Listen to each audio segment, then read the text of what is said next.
نحمده ونصلي على رسوله الكريم اما بعد فاعوذ بالله من الشيطان الرجيم بسم الله الرحمن الرحيم رب اشرح لي صدري ويسر لي امري واحلل عقدة من لساني يفقهوا قولي ربنا لا تؤاخذنا ان نسينا واخطانا.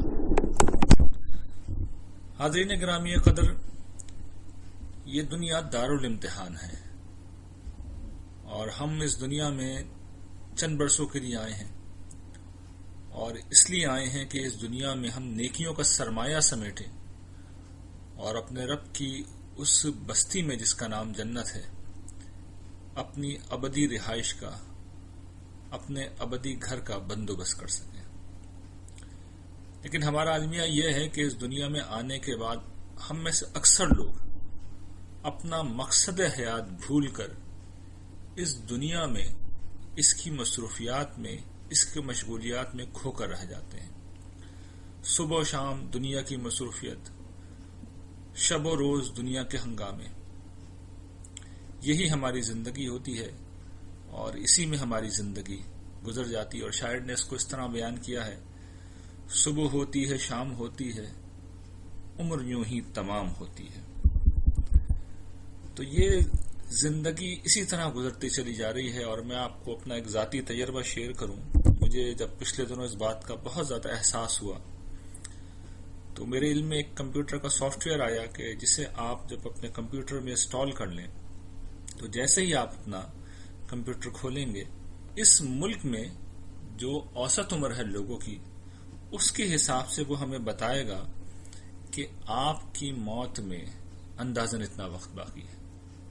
یعنی وہ یہ بتاتا ہے کہ آپ کو پیدا ہوئے اتنے برس، اتنے مہینے، اتنے دن، اتنے گھنٹے اور اتنے سیکنڈ ہو چکے ہیں.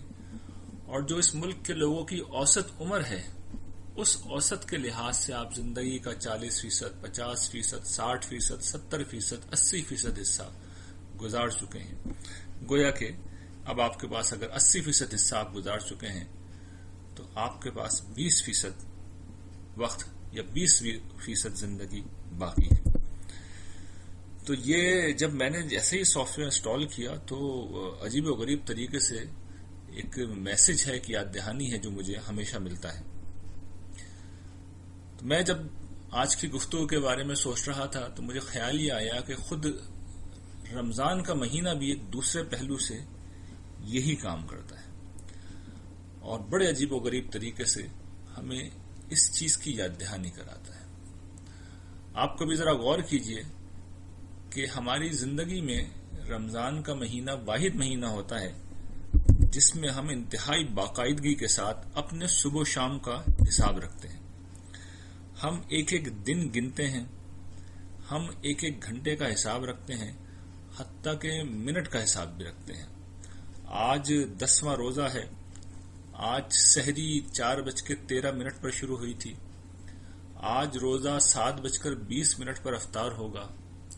روزہ کھلنے میں اس وقت آدھا گھنٹہ باقی ہے. افطاری ہم نے کی ہے اور اس کے بعد عشاء کی نماز پڑھنے جانا ہے تو عشاء کی نماز میں اتنا وقت باقی ہے. ہم سحری کر رہے ہیں، 3 منٹ باقی ہیں سحری کا ٹائم ختم ہونے میں، 10 منٹ باقی ہیں سحری کا ٹائم ختم ہونے میں. کھانے کے لیے آ جائیں اس لیے کہ افطار 2 منٹ بعد ہونے والا ہے. پہلا عشرہ ہے، رمضان کا دوسرا عشرہ ہے، رمضان کا تیسرا عشرہ ہے.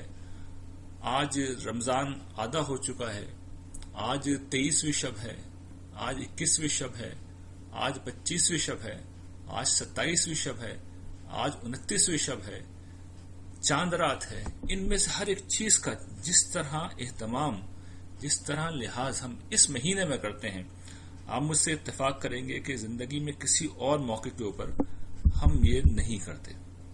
یعنی بالکل ہمیں اندازہ ہوتا ہے کہ کیا وقت ہوا ہے، کتنی دیر باقی ہے روزہ کھلنے میں، کتنی دیر باقی ہے سحری کا ٹائم ختم ہونے میں، رمضان کتنے گزر گئے ہیں اور کتنے روزے ابھی مزید باقی ہیں. ایک فطری عمل ہے.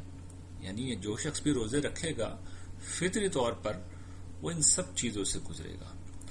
تو میں توجہ یہ دلا رہا ہوں کہ یہ جو فطری عمل ہے، آئیے اس سے فائدہ اٹھاتے ہیں اور اپنی اس فراموشی کو ختم کرتے ہیں جو زندگی کے بارے میں، جو زندگی کے حوالے سے خود ہم نے اپنے اوپر طاری کر رکھی ہے۔ رسول اللہ صلی اللہ علیہ وسلم نے اس حوالے سے ایک بڑی خوبصورت بات ارشاد فرمائی ہے، میں چاہتا ہوں کہ آپ کے ساتھ شیئر کروں۔ رسول اللہ صلی اللہ علیہ وسلم ارشاد فرماتے ہیں کہ من صام رمضان ایمانا و احتسابا غفر له ما تقدم من ذنبه۔ من صام رمضان ایمانا و احتسابا غفر له ما تقدم من ذنبه، کہ جس شخص نے ایمان و احتساب کے ساتھ روزہ رکھا اس نے اپنی بخشش کا اہتمام کیا۔ کس طریقے سے؟ کہ اس کے جو پچھلے گناہ ہیں وہ معاف کیے گئے۔ جس نے رمضان میں ایمان اور احتساب کے ساتھ روزے رکھے اس کے پچھلے سارے گناہ معاف کر دیے گئے۔ تو یہ جو ہم کریں گے یہ اصل میں اپنے احتساب کا عمل ہوگا اور یہ ہمارا ایمان ہوگا، اس لیے کہ ہم اپنے رب پر یقین رکھتے ہیں اور آنے والی زندگی کے اوپر بھی یقین رکھتے ہیں۔ تو پہلی چیز جس کا ہمیں جائزہ لینا ہے وہ یہ کہ ہم اس دنیا میں اللہ تعالیٰ کے کس منصوبے کے تحت ہیں، ہم کرنے کیا آئے ہیں۔ دیکھیے اس کو بھی رسول اللہ صلی اللہ علیہ وسلم نے رمضان ہی کے حوالے سے ایک بڑے خوبصورت اسلوب میں سمجھایا ہے۔ آپ نے ارشاد فرمایا ہے کہ للصائم فرحتان، روزے دار کے لیے دو خوشیاں ہیں، اور پہلی خوشی آپ بتاتے ہیں کیا ہے، جو ہم میں سے ہر شخص اس کا تجربہ کرتا ہے، اذا افطر فریح، جس وقت وہ روزہ افطار کرتا ہے تو اس کے لیے خوشی ہوتی ہے، وہ خوش ہو جاتا ہے۔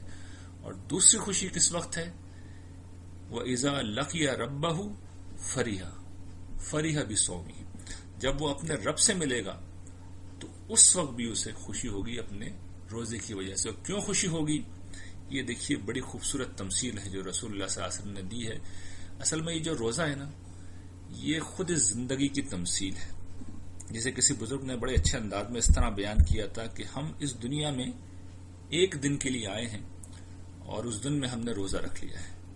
مراد کیا ہے کہ دیکھیے اس دنیا میں اللہ تعالیٰ نے جس طرح روزے میں ہمیں کچھ چیزوں سے روک دیا جاتا ہے، خاص وقت کے لیے کھانے کے پینے سے اور تعلق زن و شو سے روک دیا جاتا ہے، اسی طریقے سے اس دنیا میں اللہ تعالیٰ نے ہر اس شخص کو جو اس پر ایمان لے آئے کچھ چیزوں سے روک دیا ہے، ایمان و اخلاق کی برائیوں سے روک دیا ہے، شرک سے روک دیا ہے، بدکاری سے روک دیا ہے، جان مال آبرو کی، دوسروں کی جان مال آبرو کی کے اوپر تعدی کرنے سے، دوسروں کی حق تلفی کرنے سے، دوسروں پر ظلم و زیادتی کرنے سے روک دیا ہے، اور بندگی کرنے کا حکم دیا ہے، اپنی عدل کا حکم دیا ہے، احسان کا حکم دیا ہے، انفاق کا حکم دیا ہے۔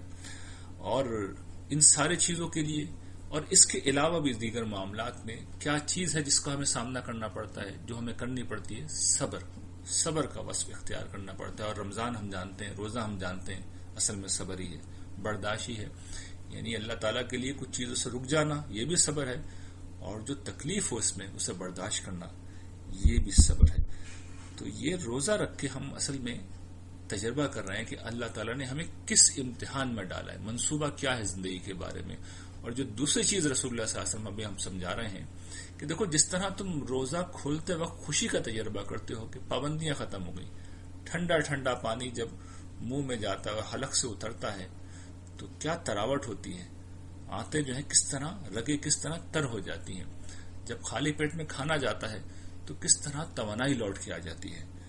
تو یہ جس طریقے سے پابندیاں اس دنیا میں اٹھی ہیں، جس وقت بندہ اپنے رب سے ملے گا تو اللہ تعالیٰ اسے خوشخبری دیں گے کہ میرے بندے تو نے میرے لیے دنیا میں صبر کیا تھا، تو میں آج تجھ پہ سے ساری پابندیاں اٹھا رہا ہوں، اب کوئی صبر نہیں ہے، اب جو چاہو کھاؤ، جو چاہو پیو، کوئی پابندی نہیں ہے، کوئی مسئلہ نہیں ہے، کوئی مشکل نہیں ہے، تم نہ بیمار ہوگے، نہ بوڑھے ہوگے، نہ کسی چیز سے بیزار ہوگے، نہ بور ہوگے، نہ مرو گے، کوئی مسئلہ نہیں ہے، صرف خوشیاں ہیں، صرف راحتیں ہیں اور صرف آزادی ہے۔ تو یہ روزے کی تمثیل ہے، اور جو دنیا کے بارے میں اللہ تعالیٰ کے منصوبے کو ہمارے اوپر کھول دیتی ہے۔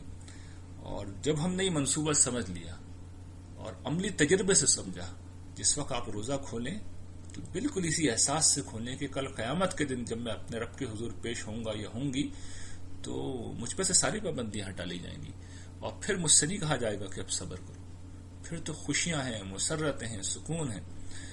تو یہ جب منصوبہ واضح ہو گیا تو پھر اپنا احتساب کیجیے، کہ بھئی یہ جو روزہ میں گزار رہا ہوں، جس طرح میں حساب رکھتا ہوں کہ 10 روزے ہو گئے، 20 ہو گئے، تو میں بھی تو دیکھوں میری زندگی 1/3 گزر گئی، 2/3 گزر گئی، 95% گزر گئی، 80% گزر گئی. اوسط عمر کے حساب سے اندازہ کیجئے، 60-65 سال اوسط عمر ہوتی ہے یہاں لوگوں کی. ایوریج آدمی اس سے زیادہ نہیں جیتا. چلیے کچھ سال اور لوگ آگے چلے جاتے ہیں، مگر بالعموم یہی اوسط عمر ہے. اور فرض کر لیجیے اس سے بھی کچھ زیادہ عمر ہے، اس سے بھی کچھ زیادہ وقت ہے. 80 سال ہی آپ جی لیے، 100 سال ہی آپ جی لیے، تو مرنا تو ہے. تو جتنا بھی وقت ہے اس کا حساب کیجئے اور یہ دیکھیے کہ میں کہاں کھڑا ہوا ہوں، میرے نامہ اعمال میں کتنی نیکیاں ہیں، میں نے اپنے رب کی کتنی نافرمانی کی ہے. آخرت میں میں کتنا بڑا گھر بنا رہا ہوں. اس دنیا میں تو ہم اچھا گھر بنانے کی کوشش کرتے ہیں، اچھی گاڑی کی کوشش کرتے ہیں. وہاں کے لیے کیسا گھر بنایا ہے، وہاں کے لیے کیسی گاڑی خریدی ہے، وہاں کے لیے کتنی نیکیاں جمع کی ہیں. اس لیے کہ وہاں تو نیکیوں کی کرنسی ہی کام آئے گی. اور نیکی کیا ہوتی ہے؟ نیکی کے تصور کو بھی قرآن نے ٹھیک کرایا ہے. نیکی اللہ تعالیٰ کہتے ہیں کوئی ظاہری اعمال اختیار کرنے کا نام نہیں ہے، بلکہ اللہ کی بندگی اور اس سے وفاداری، اس کی محبت، اس کے لیے نامساعد حالات پر صبر کرنا، محرومیوں پر صبر کرنا، اور لوگوں کے ساتھ اچھی طرح پیش آنا. اس کا اگر خلاصہ قرآن مجید کے الفاظ میں کیا جائے تو ان اللہ یامر بالعدل والاحسان وایتاء ذی القربى وینہی عن الفحشاء والمنکر والبغی یعظکم لعلکم تذکرون. اللہ تعالیٰ حکم دیتا ہے عدل کا، احسان کا، انفاق کا، اور روکتا ہے کس چیز سے؟ فواحش سے، منکرات سے، اور ظلم و تعدی سے. تو یہ میرا اور آپ کا کام ہے کہ ہم رمضان میں احتساب کریں اور یہ عزم کریں کہ آج سے رب کی نافرمانی ختم. جس عزم کے ساتھ ہم نے روزہ رکھا ہے اور پانی نہیں پیتے، کھانا نہیں کھاتے، اسی عزم کے ساتھ ہم یہ طے کریں کہ آج سے کوئی نافرمانی نہیں ہوگی. بلکہ جس طرح ہم اضافی عبادات ادا کرتے ہیں، قرآن اضافی پڑھتے ہیں، ہم نوافل پڑھتے ہیں، ہم تراویح پڑھتے ہیں، ہم تہجد پڑھتے ہیں، ہم ذکر و تسبیحات کرتے ہیں، اسی طرح اضافی نیکیاں ایمان اور اخلاق کے تقاضے پورے طور پر نبھائیں گے. اور اس راہ میں جو مشکل پیش آئے گی اس پر صبر کریں گے. اس پر صبر کریں گے اس لیے کہ جیسے کہ ہمارے یہاں کسی شاعر نے، بدر بشیر نے، غالباً یہ بڑا اچھا ان کا شعر ہے نا، مصرع ہے کہ نہ جانے کس گلی میں زندگی کی شام ہو جائے. تو روزہ تو بہرحال 30 دن کا ہوتا ہے، لیکن جس طرح 29 کا کبھی روزہ ہوتا ہے اور کبھی 30 کا روزہ ہوتا ہے اور ہمیں پتہ نہیں ہوتا، تو اچانک ہی ایسے موت آئے گی. تو نہ جانے کس گلی میں زندگی کی شام ہو جائے. میں اس میں تھوڑا سا تصرف کر رہا ہوں کہ نہ جانے کس گھڑی پہ زندگی کی شام ہو جائے. تو اس سے پہلے یہ واقعہ پیش آئے، ہم سب کو چاہیے کہ ہم اپنے رب کے حضور توبہ کریں اور ایک نئی زندگی گزارنے کا عزم کریں. وآخر دعوانا ان الحمد للہ رب العالمین.